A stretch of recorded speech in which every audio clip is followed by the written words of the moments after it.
Welcome back to my channel. If this is your first time tuning in, I ask you to do three things: to like, comment, and subscribe. I also ask you to hit the notification bell so you're notified every time I upload a video. The reason why I ask you to like, comment, and subscribe is because the more you interact with this video, YouTube will promote this video, and this will help us get the gospel of Jesus Christ worldwide. Happy Tuesday.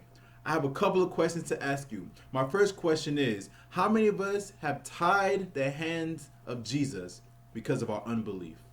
My second question to you is, how many of us are preventing our miracle from happening because of unbelief?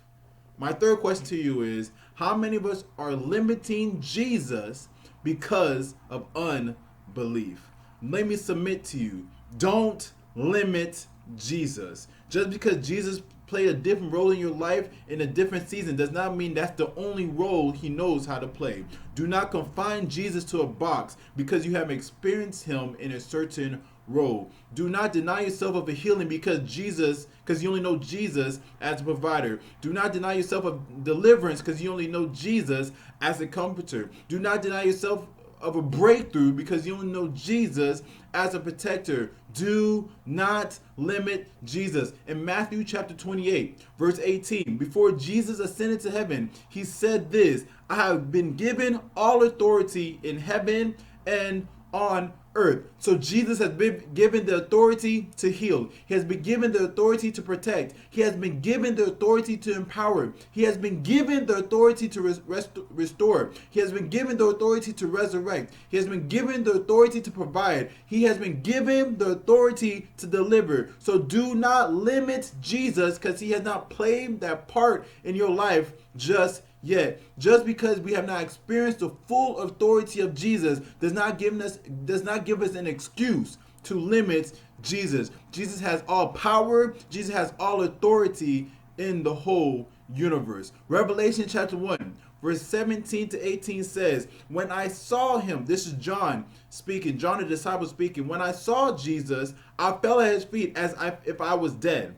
But he laid his right hand on me and said, don't be afraid. I am the first and the last. I am the living one. I died, but look, I am alive forever and ever. I hold the keys of death and the grave. The two biggest weapons the enemy tries to throw at us is death and the grave. But Jesus has the keys to death and the grave. So if the devil is trying to bury your dreams, Jesus has keys to the grave. If the enemy is trying to bury your marriage, he has keys to that grave. If the enemy is trying to bury your purity walk, Jesus has keys to that grave. If he's trying to bury your career, I'm here to tell you right now that Jesus has keys to that grave. If he's just trying to bury you with uncertainty and doubt and anxiety and unbelief, I'm here to tell you right now that Jesus has the keys to that grave. I'm here to tell you right now that we serve a grave robbing God. I say it one more time, we serve a grave robbing God. What the enemy meant for evil, God is going to use it for our good. In the book of Romans chapter 8 verse 28, it says, and we know that all things work together for those who love God and to those who are called according to his purpose. Here's a news flash: all things will not be good. Here's a PSA: all things will not be good. The heartbreak would not be good. The sickness would not be good. The loss would not be good. The loneliness would not be good. The grief would not be good. The rejection would not be good. The burden will not be good. But let me tell you right now, we serve a God who's always good. In the book of Psalms, chapter 136, verse 1, it says, oh, give thanks to the Lord, for he is good, for his mercy endures forever. It may not feel good in the moment, but I'm here to tell you that it is for your good. So just because it does not feel good, or just because it doesn't look good, or just because it doesn't sound good, does not mean it cannot be used for your good. In Matthew chapter 13, verse 54 to 57 says, he returned to Nazareth, his hometown. When he taught there in the synagogue, everyone was amazed and said, where does he get this wisdom and the power to do miracles? Then they scoffed. He's just the carpenter's son. We know Mary, his mother, and his brothers James, Joseph, Simon, and Judas. all his sisters live right here among us. Where did he learn all these things? And they were deeply offended and refused to believe in him. Then Jesus told them, a prophet is honored everywhere except in his hometown and among his own family. So if you're getting disrespected by family members because you're walking in your purpose and walking in your calling, just know Jesus went through the same thing. It's crazy how people are okay with you staying in a box, the box that they created for you, but as soon as you want to break out of the box, now they want to cause problems for you. When you say I'm going to start the nonprofit, they look at you crazy and say like, how are you going to start a nonprofit? You're just Keisha. When you say I want to start a business, they look at you like you're crazy and say, how are you going to start a business? You're just Kevin. When you say I'm going to break every generational curse in my family, they look at you like a crazy and said, how you gonna break generational curses? You're just Jose. When you say that you're gonna establish generational wealth for your family, they look at you like you're crazy and say, how are you going to establish generational wealth? You're just Jenny.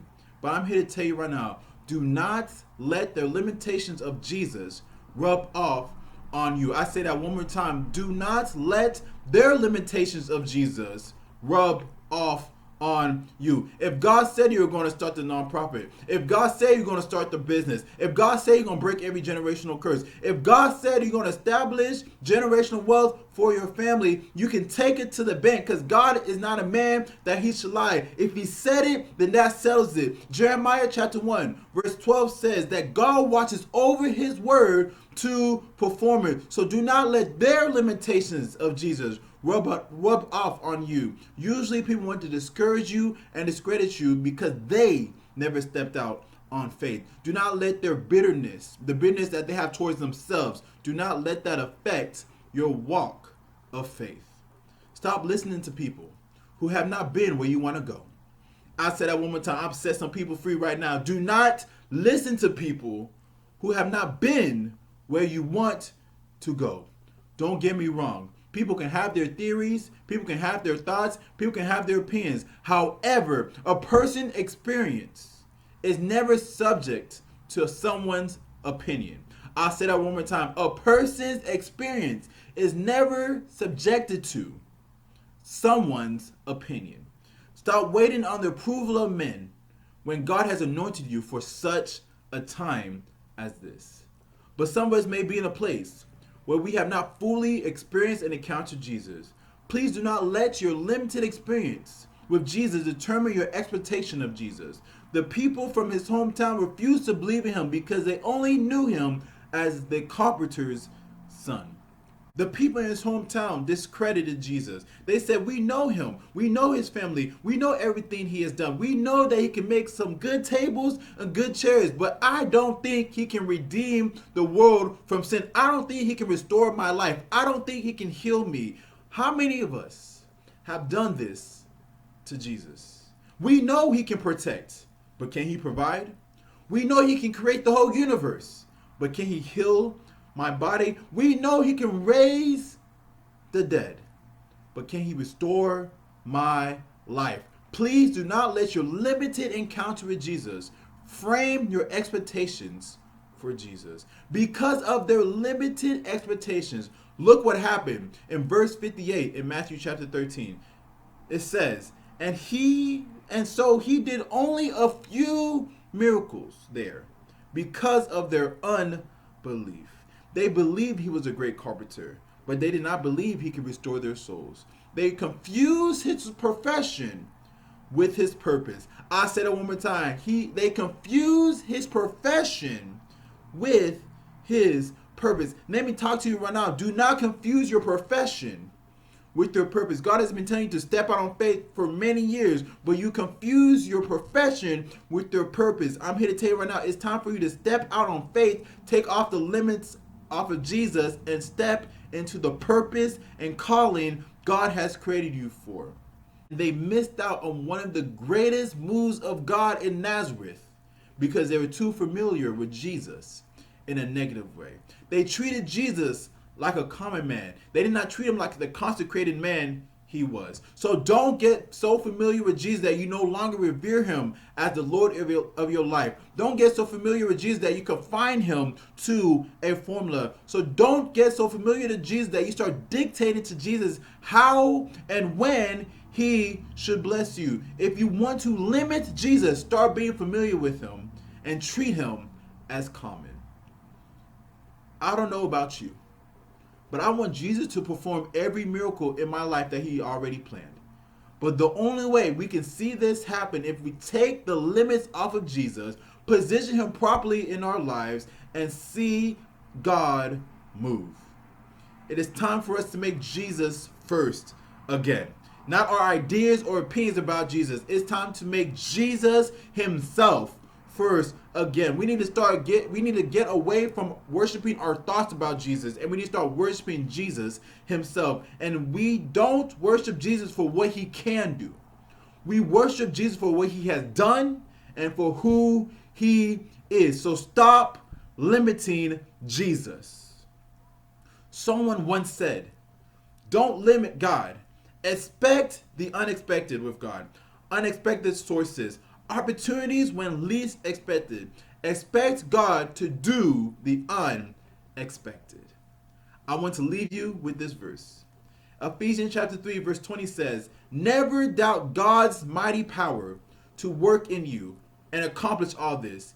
He will achieve infinitely more than your greatest request, your most unbelievable dream, and exceed your wildest imaginations. He will outdo them all. For his miraculous power constantly energizes you. So when you're trying to put limits on Jesus, remember, just because you have not experienced Jesus in a certain way or in a certain setting does not mean Jesus cannot supersede what we ask, think, or even imagine. Don't forget to subscribe and hit the notification bell. I upload every Tuesday, Thursday, and Saturday at 6 p.m. Central Standard Time. And I don't want you to miss out on the great content coming out of this channel. If you have any prayer requests, put in the comment section below. I love you. God bless you. And I'll see you next time. Thank you for watching this video. If you want more content, subscribe over here and watch the next video over there. God bless you.